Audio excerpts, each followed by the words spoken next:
ya farin ciki saboda yadda kotu ya yi watsi da bukatar nan na waɗansu wanda suke kiransu ƙungiyar manya ko ƙungiyar adalai ne na Kano? Dattawa na Kano. Ƙarya suke yi ba dattawa ba ne, kuma dattawa ne, dattawan Bukari ne.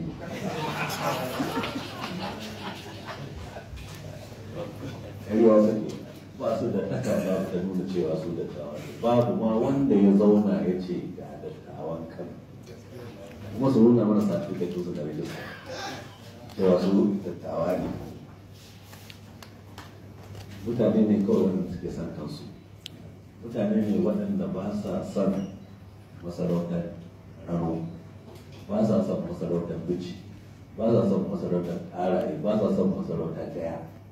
Kuma na roƙo su je waɗannan masarautu su fito cikin gari su ce ba sa son wannan masarautu in za su dawo lafiya.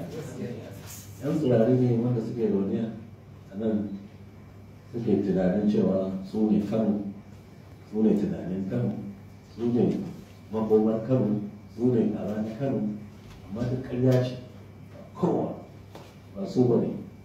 Sun ce wa mutane da tarihi, to tarihi ai mun gyara tarihi kuma su ba su fahimci tarihi ba, domin tarihi ya haɗa abubuwan da suke faruwa a lokaci. Idan an duba ita wannan masarauta ai kullum ana kawo gyara jiki a kanta. A can